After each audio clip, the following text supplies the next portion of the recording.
Thousands of workers across the United States this month have gone on strike in what is being referred to as Striketober.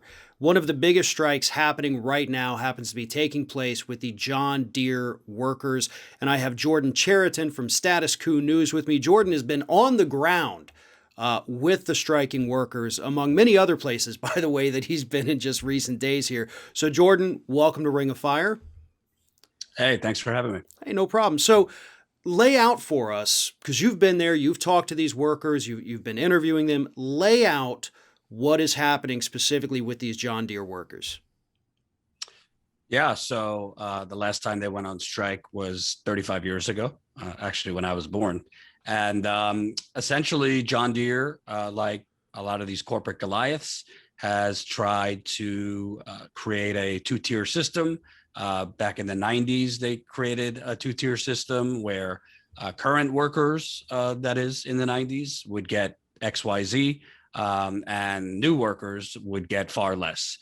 So that's gone on not only with John Deere, but other corporations, other unions for decades. And essentially, John Deere is now about to make $6 billion in profits, which would be a record for the company. But their workers are working, 10 to 12-hour shifts a day, 3 Saturdays out of the month. So, missing valuable family time, long hours. And John Deere has only offered them basically a couple dollars extra over the next 5-6 years, which, if you compare it to what they were making 10 years ago, and then inflation, is actually a pay cut. So this is kind of the story of America. This corporation is making money hand over fist. The CEO has made an increase of 160% of his salary during the pandemic while these workers risked their lives. So they finally had enough, and they've been on strike now for about 2 weeks in various plants, locations in Iowa, Illinois, Kansas, and Georgia. And the vibe I'm getting from them is there's an energy among these workers and other workers that you really haven't seen from the working class, labor, in decades. And that is, we're in this for the long haul. And frankly, what more do we have to lose? And we've seen it a lot, we've got the John Deere workers. We had, was it the Nabisco workers? We almost had, the writers go on strike here. And so there's a lot of this, it seems, going around. And this is unusual, right? We get strikes here and there, but what's happened this month with just so many different industries, the workers finally standing up and saying, this isn't good enough, this isn't acceptable. What do you make of that? Why suddenly now do we have this widespread, Striketober, really? Yeah, I mean, I don't want to play armchair psychologist, but I do think there's 2 factors. One is a 40-year neoliberal, bank robbery, which was taking, stealing these workers' wages so that these CEOs, senior executives, all the donors to the various parties could, bathe in money. And the other part, I think, for everybody was kind of COVID, because I think COVID, obviously from the health standpoint, but just mentally, I think people really started to snap out of this kind of programming that they've been fed. Just be happy for a job. Just be happy for some benefits. Just be happy that you could get maybe a couple days to a week vacation a year. That is what I was told by many workers, that is basically what they've been fed and what they've been conditioned to believe from, the companies, from the media. But COVID kind of shattered that, because all of the inequities, injustice, corruption of our country was just right there for people to see, for people to feel. And I think COVID really kind of was the last straw for a lot of these people, particularly the John Deere workers, to say, yeah, no, it's not good enough just to have a job, just to have benefits. We risked our lives, and we actually see that this company is making record profits while we risked our lives. So I think that was kind of the tipping point. And obviously add in just 20, 30 years of concessions to all these corporations. Well, and you also end up too, and I like your term, the armchair psychologist, because right, I mean, we don't know for certain what happens with everybody, but I've talked about that plenty of times too, with just the way that COVID hit, and suddenly everybody's life gets disrupted. And we've seen both the negative and, believe it or not, the positive consequences of that. We have had people who, were home for 18 months or longer, and they realize, you know what? This is what I want. I need to find something better for me that allows me to have this kind of life with my family. And, or, the people who say, listen, you want me to come in when you've got a deadly virus, just running rampant. You're not going to protect me. You're going to force me to work in these unsafe conditions. This is absolutely not acceptable. And I can see it now because it's outside the norm. When you go in every day and you clock in at 8 and you clock out at 5 and then you do it the next day and so on and so forth, you get used to that routine and you overlook a lot of these small things because they don't all happen at once. And then with COVID forcing people into these conditions, it did all happen at once. They got to see firsthand just how poorly they are treated in some of these industries. And I always think of the Smithfield pork plant is a phenomenal example of how horrid those working conditions were. So I do think that also plays a lot into it, as you talked about here. And I think another point too is eventually everything does hit a tipping point. You cannot just continue to screw workers over decade after decade while those CEOs and those executives and the shareholders are making money hand over fist without eventually it coming to a head. And there's an index that actually kind of predicts when things like that will happen. I forget the name of it, but this was a long time in the making, and Right. it just finally hit this tipping point. I think there's also a component because I spoke with a lot of workers. I didn't, say, show me your papers if you're a Democrat or Republican, but there are definitely splits among the workers. Some were kind of Bernie people, some were Trump people, but many workers I spoke with, honestly, part of why they've decided to take action is because they're kind of just fed up with the electoral system. I mean, most of these working class people, they are not like the online left, they're not like watching these shows. They're not consuming politics as much as you and I and your audience. They're just working people, but they're smart enough to know, obviously the Republican Party has not done much for them over the years economically, and the Democratic Party has kind of virtue signaled and spoken good words about unions, about lifting wages and all these things, but at the end of the day has not delivered or even tried to deliver. I spoke with a lot of workers who frankly are smarter than most of the bloviators on CNN, and they know. I mean, NAFTA, the attempts by the Democrats for the TPP. So I think there is definitely a component of this that our workers just finished waiting for politicians to lift their wages or fight for them, and are just taking measures themselves. And we see that, literally happening right now in DC with these ongoing, so-called negotiations, if you will, for the Build Back Better Act. We started several months ago a $6 trillion bill. Now we've got something that's under $2 trillion that offers crumbs to individuals after we just promised them in the election, and even after the election, we promised them a feast. We're going to give you all these great and wonderful things. We're actually going to make your lives better. Don't you worry about it. And now we can't even get their own party in line. Joe Manchin comes out and says, no tax on billionaires, even though there's not a single billionaire in his home state of West Virginia. So he's fighting for people that can't even vote for him, but they can damn sure give money to his campaigns. Same thing with cinema. And so people get nothing. And that stokes anger, and that, is going to probably exacerbate some of these issues that we see with workers around here, because they understand my boss isn't taking care of me, the company's not taking care of me, the government's not taking care of me. It's on me, and we have to band together as workers, as the majority, to make something better happen for us. Absolutely. And, honestly, there's a human element where you're not going to really see this in the New York Times write-ups, the very few write-ups. But frankly, I've spoken with a lot of these workers. Marriages are breaking up because the husband or the wife are missing too many things because they're working night and day at John Deere and weekends. You have, drug addiction.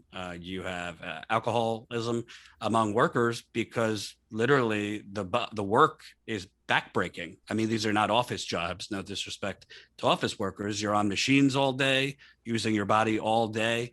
A lot of times they're called in last minute. So they're doing in some cases 7 days a week. So these are workers that even before the pandemic, physically and mentally, are basically they're doing the job of multiple people and being told to accept crumbs. So when you're in those conditions, and this is not just the John Deere workers, we're seeing this with Nabisco, Frito-Lay, the coal miners, I mean, Amazon workers that are fighting back. It's a little hollow when you're experiencing that, when the messaging you're getting is, well, vote for us because Trump. I mean, yeah, Trump was awful, and it's great that he's gone. But if you continually, as workers, are not offered anything more than that in actual concrete policy, I mean, you just mentioned this shell of a reconciliation deal that, at the moment, I mean, is just a joke.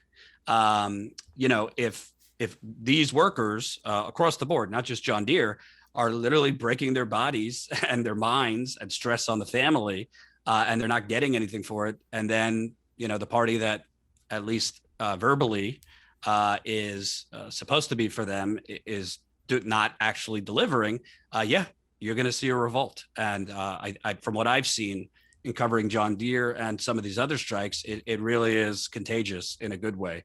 I think what John Deere is doing, what others that are striking are doing, is kind of giving permission to other workers and other places that might have never seen the blueprint for how to do it or felt they could do it, to authorize their own strikes. Well, and you've brought up a great point here, because most of the time when people see headlines about workers going on strike, they're like, okay, well, they want more money, they want more pay, but it's so much more than that. I mean, that is such a great point about this being, backbreaking labor, the toll that this takes on the people's bodies and goes into the personal lives. I mean, after these people retire, if they can ever even get to the point of retirement, they're going to have, problems with their bodies. That's what happens when you do this kind of manual labor up to 7 days a week now. And so if we continue forcing these people to do that, we're not just not paying them enough for it, we're taking away quality of life both now and significantly in the future. And nobody ever thinks about that part, the quality of life of these individuals after, their knees go out at age 50 or their hips are going out at 55. Those are real problems that are going to cause real medical issues for these individuals in the future that are significantly going to reduce the quality of life, and they're not being taken care of to prevent any of that from happening. No, not at all. And, I'll tell you, I spoke with a woman, she must have been, maybe in her 20s, at one of the picket lines. And we were talking, and she said, yeah, my father was UAW, John Deere, for many, many years. And, we're close now because he retired, but I never saw him when I was a kid. He was in there, I guess his shift was like, 8 a.m., got home kind of 5, 6 o'clock, and, had a beer, went to bed because he was so tired. And that story is not, that's not one story. That's a lot of stories of basically, for this American dream, or for these John Deere workers, the sacrifice is their families. And I asked a lot of them, what do you hear? Because all we hear is wonderful things, from CNBC and CNN. Oh, the economy is coming back. The economy's booming, blah, blah, blah, blah, blah. Unemployment number going down, GDP. A lot of these workers, not just John Deere, kind of pop that bubble and say, no, this economy is crap.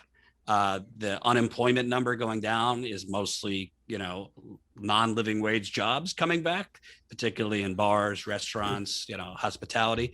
And on their end, the media, and this is coming right from them talking to me, the media has kind of fetishized that these, union jobs at great American companies like John Deere, are great, but they're basically telling me a version of this is an economic Hunger Games. And a lot of them, I think you made a good point, a lot of them are pointing out it's not just about the pay. I mean, John Deere is literally trying to basically eliminate retirement and pensions for new workers.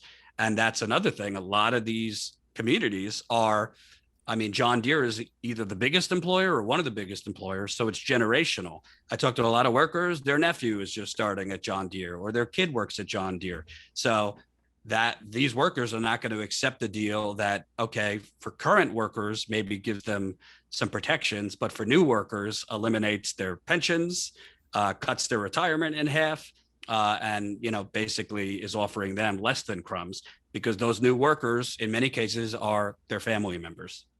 And that's solidarity. Like that's what's missing so much from just so many aspects of life here in America because those workers could just be like, listen, hey, just give us what we need to hell with these other guys. And we see that in Washington every day. I mean, both parties are doing that. You know, let me get mine. I don't care what else anybody else gets, if they even get anything. You know, oh, climate change, screw it. I'll be dead by then. What's it matter? But these workers are out there saying, listen, you want to give us ours, that's cool, but you're going to take care of these other people too, and you're going to take care of the future people. We are going to make sure that this entire group is fully taken care of. And that's rare, but that's what unions, you know, at the height of their power, that's what it was. It wasn't just about me and mine. It wasn't about me going behind somebody's back to try to get a pay raise so they couldn't. It was everybody looking out for everybody else because the rising tide lifts all ships. So it is nice to see that that mentality does still exist to a degree with these striking workers. Absolutely. And I also think there's another element that's actually helping like actual execute the solidarity, because you could have solidarity, but how do you actually execute that? You know, there's been a lot talked about over the last couple of years. I've covered both presidential campaigns, Bernie 2016, 2020, about the small dollar donor and that kind of grassroots energy. Well, that's kind of morphing over to these worker strikes because you have a lot of mutual aid that's being developed. You have a lot of community aid, local pizza shops, local, popular corporate companies here donating to the workers food, supplies, wood to keep warm, GoFundMe pages where community members are buying in. So I even have heard, there's kind of a system in some of these places for childcare and babysitters because there is a 24/7 picket line. So obviously you need childcare if the parents are going to be on the picket line. So there is both financially, both community support for these striking workers that we probably haven't seen. I mean, I covered in 2019, General Motors laid off 15,000 workers in Detroit, Ohio, after getting a $51 billion bailout, by the way. And, the workers were fighting back, but there wasn't such community support. There wasn't, a big pot of mutual aid. There wasn't, donations flooding in from everywhere to kind of give relief to the workers, because obviously they're making less than their hourly wages if they're on strike. Their healthcare benefits are being cut. So you're seeing all of that now, which, not identical to just the straight $27 donation to Bernie, but you are seeing community support and workers in general kind of throwing in with their wallets and their time to support the striking workers. And I want to switch gears a little bit because, I've got to ask you, because you're in Buffalo, you interviewed India Walton earlier this week, which is available youtube.com/status coup. Everybody needs to check it out. And if anybody hasn't been following this mayoral race up there in Buffalo, New York, this is kind of a exhibit A, I guess, of what is happening with the Democratic Party, because India Walton wins the primary. There's no Republican running against her. So, basically she should be a shoo-in as the new mayor of Buffalo. The people already said in the primary, we want her over the moderate Democrat incumbent. So the Democrats are now encouraging a write-in campaign. And this week, the Republican Party also joined in and is now encouraging their Republicans to write in the moderate Democrat instead of India Walton. So kind of tell us, you talk to India, you're up there in Buffalo. What's going on? Yeah, this is really, just slap in the face, because it's hard enough for a progressive. I mean, she's, obviously a democratic socialist, to beat a rigged primary. But then when you do, then you have to defeat it again only this time with more Republicans. It's a definitely a new mountain for progressives to overtake because, can't say a lot of good things about Joe Crowley, but at least he, once AOC beat him, he walked into the night as a lobbyist and didn't run in the general election, a write-in candidate. But what's going on here is very simple. The Democratic mayor, like many, are corrupt. He has sold the city to developers and real estate. He, is beautifying the city about 10, 15 blocks downtown, are millions of dollars in investment while leaving the rest of the city to rot. That mayor, because he's been in office for 15, 16 years, took for granted India Walton, just thought he would win in a landslide and didn't have to campaign.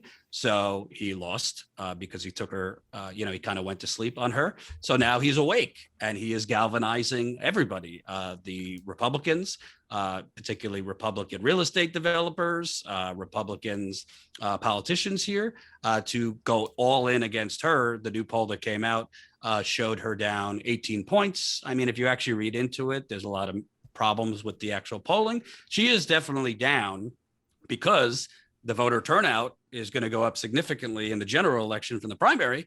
And basically, Brown and other Democrats in the city, the Democratic Party machine, is not even subtly encouraging Republicans to come out for Brown, knowing that if Walton gets in there, I mean, the favors, the handouts to developers will largely go away. She's also committed the sin of saying, I want to, increase taxes by 3% because social services are so underfunded. So it really is, kind of similar to what you saw with Nina Turner. The whole machine is against her. Not as much national here, but the local Democratic Party machine is against her, and Republicans coming out to try and boost up Brown. So, I wouldn't say optimistic, but, Cori Bush, for example, was down 18 points a week before she upset Lacy Clay. So it is, to me, still possible that she could win, but it really will depend on two things. Number one, turnout. If India Walton could juice up turnout in some of the lowest turnout parts of Buffalo, which is usually the east side, which is very, very impoverished, mostly Black. And if the Democratic Party machine here can juice up Republican turnout in the general election for Byron Brown. And I don't want to compare the Democrats to the Trumpers, but you look at how they don't accept the results of the 2020 election. And then you look at these Democrats, this machine up there in New York that says, well, yeah, we lost the primary. The voters made their choice, but we're just going to totally ignore it and we're going to back this guy. Like, you can't have it both ways. We can't talk about how crazy the other side is when we're also looking at the will of the people and saying, no, we don't care. We're going to just push this candidate anyway. I mean, I know it's not quite similar, but there's a similar feel to it, at least a little bit, with them saying, okay, you picked her, sure, but that's not what we want, so we're going to do whatever the hell we want anyway. Yeah, I mean, listen, there's a two-party duopoly in this country. And although, listen, during Bernie versus Biden, there were Democratic Party heavyweights saying, I would have a hard time of voting for Bernie, even over Trump. I mean, so that tells you for all the hysteria over Trump over the last 4 or 5 years, and a lot of it completely valid. When it comes down to it, the actual power structure and the power and the money being threatened, they were openly signaling that they would think twice whether to vote for Bernie over Trump. Not that they would vote for Trump, but they might sit it out. And here, I mean, essentially, Buffalo is one of many. Cleveland, Milwaukee, Flint, Detroit, Pittsburgh. I mean, gentrification, which I call economic terrorism, by the way, is a patronage system. And there are real estate developers, there are political donors that have had it very good from Byron Brown because he has handed them the keys to a city like Buffalo, which, by the way, is the third poorest city of its size in America and has 30% poverty, and child poverty goes into the 40%. So, they don't want the boat to be rocked. They are threatened by India Walton, even though for all the, fear mongering about socialism, she really isn't. She's not against development per se. She's not completely slashing the police budget. She basically wants to, cover the potholes, fix the structural issues with social services, put more money into youth programs, senior programs, and she has been, basically villainized as a scary socialist for that. But I do agree with you. It shows how hollow the, vote unite, and once the primary is over, unite. They'll do it, if it's around Joe Biden or Hillary Clinton, if it's around, a strong Black woman who's a nurse, who is a mother of 4, who had her first child at 14 and still was able to, rise up in poverty to become a registered nurse, nonprofit executive. To them, she is very scary because they will not be able to get their real estate deals as easily. They will have to go in the back of the line instead of just having handouts. And that's kind of the story of America that I see, gentrification and essentially a tale of two cities in cities like Buffalo. Jordan Chariton, Status Coup News. I appreciate you talking to us today, and everybody, listening to this and watching it on YouTube. I just want everybody to understand Jordan and the folks at Status Coup are some of the few people that are actually going out there and getting the stories. Okay, they're not waiting for somebody else to report on it. They're out there. They're making the news. They're uncovering things. Jordan, your reporting on Flint, Michigan, has been absolutely some of the best we've ever seen. So I want to thank you and everyone at Status Coup for all that you do. And of course, encourage everybody. It's youtube.com/Status Coup. Check them out, subscribe. It is absolutely top-notch content there. So Jordan, thank you very much. Thank you. As I'm sure you know, YouTube likes to hide independent channels, particularly those that actually go out and report on the evil and corruption of the capitalist system and our corrupt politicians. Unfortunately, a lot of our own subscribers don't even see when we post the video or when we are live. So I appreciate you having me on, and I hope folks will go subscribe, Status Coup on YouTube, and check out our reporting. Jordan, thank you very much. I appreciate your time. Thanks. Thanks for watching, and don't forget to like, comment, share, and most importantly, subscribe to our channel for fresh content 7 days a week.